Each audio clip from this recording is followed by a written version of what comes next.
The sun was just starting to rise over the airport. It was quiet, peaceful, and cold inside the terminal. Ibrahim Traore waited calmly near gate 37. He didn't wear a suit. He didn't have bodyguards. He didn't carry anything flashy. To most people, he looked like just another African traveler. But this man was not ordinary. He was Ibrahim Traore, the president of Burkina Faso. He preferred travel like this, humble, private, and quiet. No cameras, no loud announcements. That's how he moved. He believed in being with the people, blending in, staying grounded. His return from a diplomatic meeting in Europe was no different. He had finished important talks, discussed matters of gold, sovereignty, and Africa's future. But now all he wanted was to get home. As he walked toward the Air France flight bound for Ouagadougou, he greeted one of the airport workers in French with a warm smile. Bonjour, Clava. The worker smiled back, unaware of who he truly was. That's how Traore liked it. He boarded the plane quietly, nodded politely at the flight crew, and took his seat in business class, row 2A, near the window. No one noticed. No one cared. Or so he thought. A few rows behind him, whispers were already starting. A senior French businessman, the CEO of a major energy company, was also heading to Burkina Faso. He was used to VIP treatment, red carpets, champagne, and first-class everything. But when he arrived at the gate, the airline told him business class was already full. The CEO wasn't happy. He didn't accept no.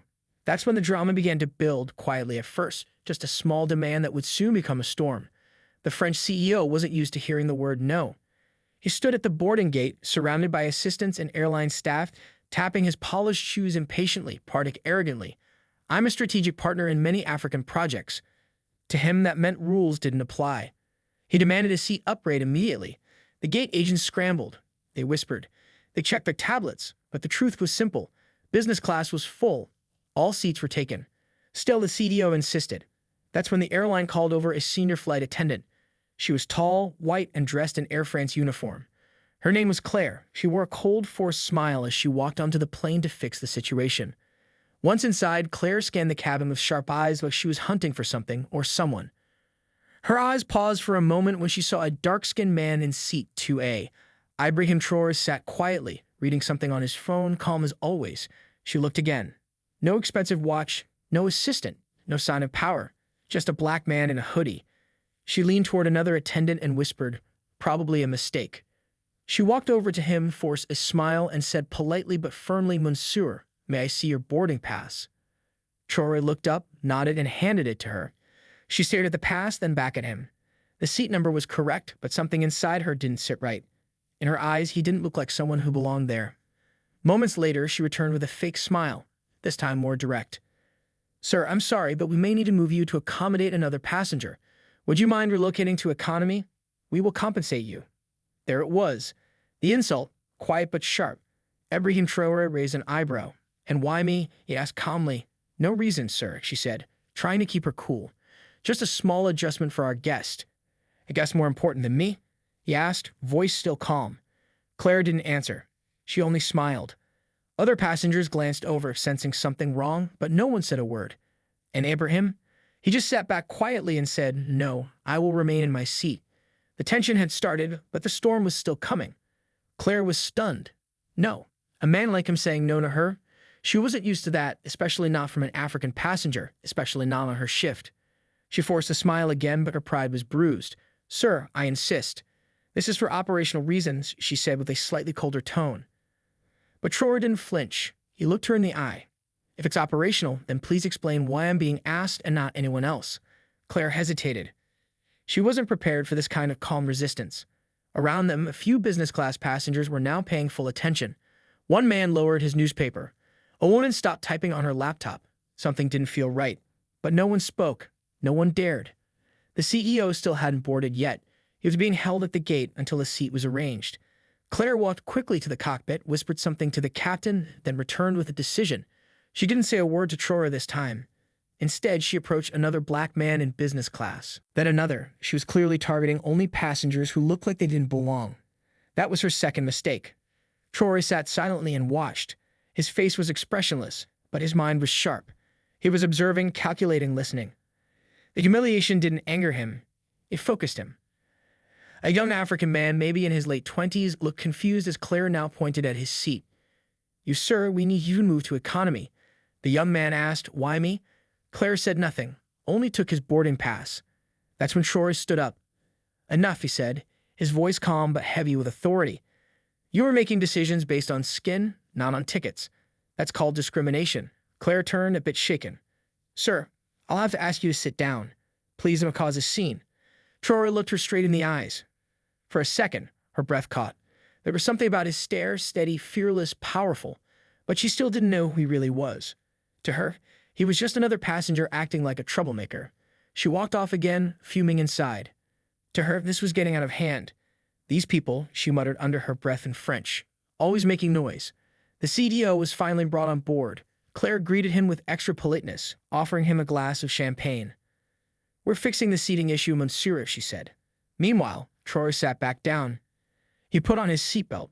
His fingers calmly tapped the armrest. He didn't need to say a word, because soon the entire world would know what had just happened and who exactly had been insulted. The CEO settled into business class like a king returning to his throne. He didn't even glance at Ibrahim Traore as he passed by him. Claire, the flight attendant, made sure he was comfortable, adjusting his seat, handing him warm towels and offering him another glass of champagne. The message was clear. You matter. That man does not. The plane taxied down the runway and soon took off into the sky, leaving behind French soil, but carrying with it a moment that would soon shake two nations. Inside the cabin, everything looked normal. Passengers relaxed. The seatbelt signs turned off. But beneath the surface, something powerful was growing. An invisible storm waiting to burst. Traore remained calm. He didn't complain. He didn't raise his voice.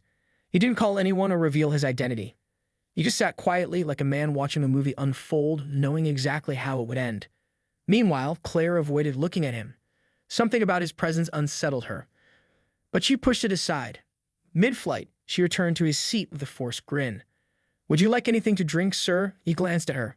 Water is fine. She nodded quickly and walked away. No apology. No courtesy. No respect.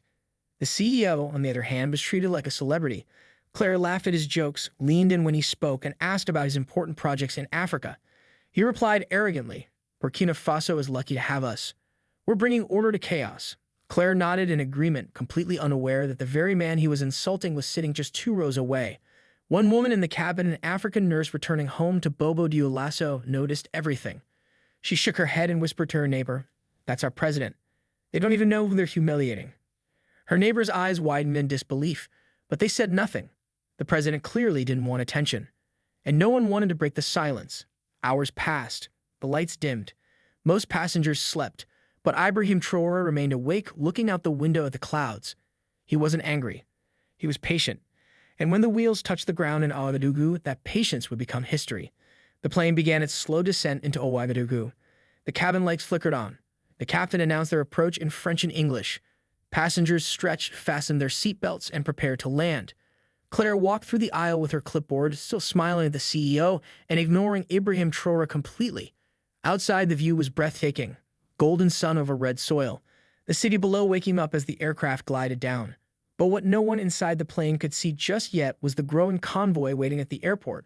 Rows of black SUVs, military vehicles, and a presidential escort forming on the tarmac. Inside the cabin, whispers started spreading, only softly at first. I see soldiers. Are we landing into a war zone? One foreign passenger asked nervously. No, that's military protocol, another replied. Maybe someone important is arriving. The French CEO smirked. Must be for me, he chuckled to Claire. She laughed along with him, already preparing to walk him out ahead of the other passengers. She had even planned to personally escort him to the terminal. But the plane had barely stopped rolling when the entire atmosphere changed. Out the window, the passengers saw presidential guards in uniform, lined up sharply, weapons at their sides, standing in full attention. Behind them stood Burkina Faso's top ministers, the Minister of Defense, the Foreign Minister, even the head of security, all waiting in the heat, unmoving like statues of power. Claire peeked out the window and gasped. What is this? She whispered. The CEO stood up proudly, smoothing his suit. Clearly, this is for me. I told you I'm involved in big projects here, but before anyone could even step off the plane, a tall officer in a black beret boarded the aircraft. His boots echoed on the floor as he walked slowly down the aisle, scanning every face. He stopped at seat 2A. He raised his hand to his forehead in a perfect military salute. Mirror President, welcome home. The entire cabin fell silent. You could hear hearts stop. Claire's face dropped, her eyes darting between the officer and the man she had looked down on for the entire flight. Her hands began to tremble. Ibrahim Traore slowly stood up, calm, dignified, not a word spoken. The CEO took a step back, his mouth slightly open. "Pre-president," he stuttered. That man, Traore, turned and gave him a simple nod. Not angry, not proud, just a man who no longer needed to say anything. Another officer stepped in. "We have instructions," he said coldly, looking at Claire and the CEO. "You two will come with us immediately." "Wait, what?" Claire whispered. "Why me?" "You are being detained for questioning," the officer replied sharply. "You have publicly disrespected the head of state on national soil. That is a serious offense." Claire tried to laugh nervously, looking around. No, this has to be a mistake. I was doing my job." But no one listened. Traore stepped off the plane and was immediately met by his people, his guards, his ministers, and a cheering crowd beyond the airport fence. Cameras clicked. The nation's leader had returned. But this time, everyone knew the truth. He had walked among them as a regular man, and those who had judged him by appearance would now face consequences. Back on the aircraft, Claire and the CEO were both being led away in handcuffs. Passengers watched in disbelief as they disappeared down the steps, heads lowered, their arrogance crushed. And that was only the beginning. The tarmac was blazing under the Burkina Faso sun, but all eyes were on the two people being escorted away in handcuffs: Claire, the Air France flight attendant, and the high-powered French CEO. Gone were their smug smiles. Gone was the arrogance. In its place, panic, confusion, and disbelief. They were led into two separate black vehicles surrounded by elite presidential guards. No one said a word to them, not even the officers. The silence was louder than any shouting. It was the silence of power being reclaimed, of dignity being defended. Inside the terminal, President Ibrahim Traore stood before a small press gathering. He spoke calmly, without anger, but his words were sharp and unforgettable. "In Burkina Faso, we don't look at a man's skin to measure his worth. We don't bow to money or old colonial habits. Here, we respect dignity, humanity, and our people. That is the new Africa." The story spread like wildfire. Videos were leaked online, footage of the arrest, images of the military saluting Traore, news clips showing the CEO being dragged away, looking like a child caught stealing. Social media exploded. "Has to respect Africa and house broke. I stand with Burkina" trended globally. African youth across the continent celebrated, cheering a moment they'd never forget. At the Ministry of Justice, Claire and the CEO were formally charged with public insult and discrimination toward the head of state, disrespect on Burkinabe soil, abuse of power, and attempted intimidation. The French embassy tried to intervene. Phone calls were made. Diplomatic requests poured in. But Traore gave a clear response. "This is not a colony. This is a sovereign nation. They will face justice, just like anyone else." Meanwhile, Air France scrambled to control the damage. The airline issued a public statement within 24 hours, a clumsy apology filled with corporate language and empty regret. But it wasn't enough. Burkinabe citizens began calling for a boycott. Other African countries joined in. Claire, now locked in a detention center outside of Ouagadougou, broke down in tears during questioning. "I didn't know who he was," she sobbed. "I was just following procedures." The investigator looked at her coldly. "You didn't need to know who he was. You just needed to treat him like a human being." The CEO, now facing potential legal action in both Burkina Faso and France, tried to use his influence to escape. But the court made a powerful ruling. No immunity, no special treatment. Let justice be equal. Traore never gloated. He never once mocked them. He simply returned to the presidential palace and continued his work, building roads, empowering young people, strengthening the military, defending the land. But that moment on the plane became legend. A quiet man in a hoodie, a flight attendant with prejudice, a CEO blinded by pride, and a landing that changed everything.